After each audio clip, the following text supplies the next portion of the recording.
Graça e paz, tudo bem? Estamos começando mais um Com Fé e hoje eu quero compartilhar uma palavra com você que fala sobre a vinda de Cristo. Está lá em 2 Pedro, capítulo 3, a partir do verso 15, que diz assim: Considerai que a longanimidade do nosso Senhor é uma oportunidade para que possais receber a salvação. Assim como o nosso amado irmão Paulo também vos escreveu, de acordo com a sabedoria que Deus lhe concedeu. E eu quero começar esse Com Fé fazendo uma pergunta para você. A certeza da volta de Cristo ainda pulsa nas suas veias? Você ainda acredita que Cristo voltará? A promessa da volta de Cristo é real na sua vida? Eu conheci pessoas que acreditavam que estariam vivas quando Cristo voltasse. E infelizmente elas já morreram. E Cristo fez a sua promessa que voltaria há quase 2000 anos atrás. E nesse período que vai se completar ainda 2000 anos dessa promessa de Cristo, muitas pessoas morreram esperando a vinda de Cristo. E não viram. E pasme você, naquela época dos apóstolos, após Cristo ter ascendido, subido aos céus, as pessoas já esperavam que ele voltasse e já reclamavam, achando que ele estava voltando, que ele estava demorando a voltar, ou já se preparavam esperando essa vinda de Cristo. E quase 2000 anos depois dessa promessa, boa parte dos cristãos que se encontra ainda vivos, eles se frustram por ter se passado esses 2000 anos e Cristo ainda não ter voltado. Eles se frustram. Observe, nós não temos 2000 anos, né? Essa geração que está viva aqui é uma geração da década de 50 para cá. 40, alguns mais idosos aí da década de 30, 1930 para cá, que ainda possam estar vivos. É uma geração ainda que não viu a volta de Cristo. E já nos frustramos por esse tempo todo de 2000 anos que Cristo fez a sua promessa, ou quase 2000 anos que Cristo fez a sua promessa da volta dele. E fazendo essa reflexão, analisando esse processo de tempo, nós nos frustramos e isso gera um impacto diretamente nas nossas vidas, no nosso dia a dia, na nossa rotina. E às vezes nós não percebemos, mas isso tem gerado um impacto significativo nas nossas vidas e nas nossas rotinas. E como entender essa volta de Cristo, como entender esse tempo, e como estar preparado para a vinda de Cristo. Como não deixar morrer essa chama de fé, de crer, de acreditar de que Cristo sim vai voltar. De que nós temos que sim estar preparados para a volta de Cristo. Como? O primeiro ponto é entender esse tempo de Deus. Ainda em 2 Pedro, capítulo 3, no versículo 8 vai estar escrito assim: Contudo, amados, há um princípio que não deveis esquecer, que para o Senhor um dia é como 1000 anos, e 1000 anos é como um dia. Deus não está limitado a tempo. Um dia é como 1000 anos, e 1000 anos é como um dia.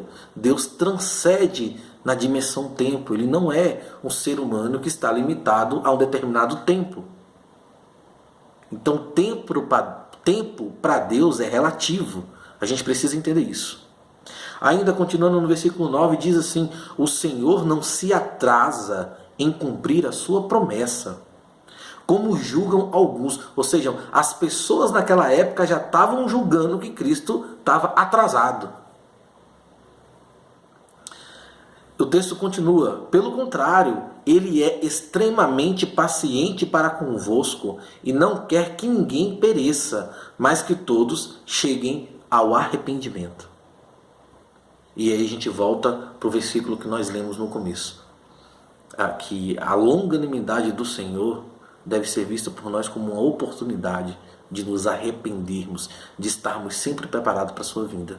Então entenda que o tempo para Deus é relativo. O que nós julgamos ser muito tempo, quase 2000 anos, para o Senhor Jesus Cristo pode ter passado só 2 dias.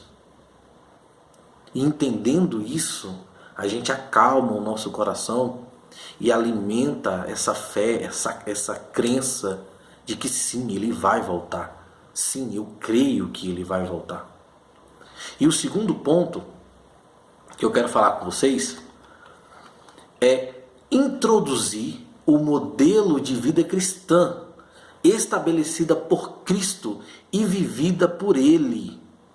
Introduzir esse modelo nas nossas vidas, para que estejamos prontos e não sejamos pegos de surpresa na sua volta, já que não sabemos o dia que Ele virá.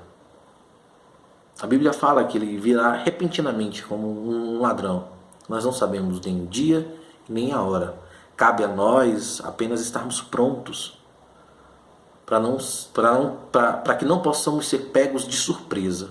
É isso que a Bíblia nos ensina. E como podemos aprender e adquirir esse estilo de vida de Cristo para as nossas vidas?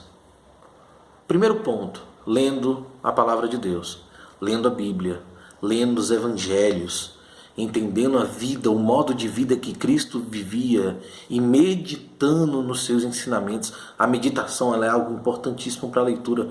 Não adianta eu ler 1, 2, 3, 4, 5 capítulos e não parar para discernir o que está escrito, não parar para absorver aquele aprendizado que está escrito. Discernir, meditar, entender o que Cristo está querendo dizer, o que Cristo estava querendo dizer, aonde eu posso trazer esse versículo e praticar ele, colocar ele como algo prático na minha vida. Isso é ler a Bíblia e meditar, isso é ler a Bíblia e discernir e entender. Segundo ponto, que eu também acabei falando um pouco dentro do primeiro, que é entender que precisamos praticar. Já que o conhecimento sem prática de nada serve. O que adianta eu ter o conhecimento e não colocar em prática? Eu tenho um conhecimento de construir uma televisão, mas se eu não colocar em prática eu nunca vou ter uma televisão, né? Assim como o Tiago fala que a fé sem obras é morta, o conhecimento sem prática de nada serve. Outro ponto interessante é pedir a Deus que nos dê força para que possamos sair dessa prisão que nos prende, que nos mantém parados. Isso é muito importante porque é como se fosse uma cadeia. A gente não tem força, a gente sabe o que precisa, a gente entende o que nós precisamos fazer, os passos que precisamos fazer, mas nós não temos forças para sair dessa inércia. Então a gente tem que orar e pedir a Deus força. E uma vez saindo dessa inércia, nós precisamos adquirir 2 coisas. Uma, propósitos. Precisamos ter propósitos na caminhada com Cristo Jesus. Propósitos definidos, aonde eu quero chegar, aonde eu quero alcançar. Sim, sabemos que o alvo é Cristo, o alvo é a salvação. Mas no decorrer desse processo aqui na Terra, qual é o propósito que eu quero alcançar? Qual é o nível de intimidade que eu quero ter com Deus? Quais as bênçãos espirituais que eu quero experimentar com Deus? Propósitos. E uma vez estabelecendo esses propósitos, adquirir hábitos que nos permita fazer manutenção da nossa vida, que nos permita estar sempre fazendo uma autoavaliação para saber se continuamos no caminho certo, se continuamos dentro do propósito estabelecido e se continuamos seguindo o alvo, que é Cristo. Amém? Que você possa discernir essa palavra, que você possa meditar, que você possa aprender verdadeiramente o que é esperar a vinda de Cristo, que essa chama fique acesa no seu coração, que ela nunca se apague. Entenda que Cristo vai voltar e nós temos que estar preparados. E se Ele não voltar para todos, um dia Ele voltará para cada um de nós. E precisamos estar prontos para esse dia que não sabemos quando virá. Amém? Que Deus possa abençoar o seu dia.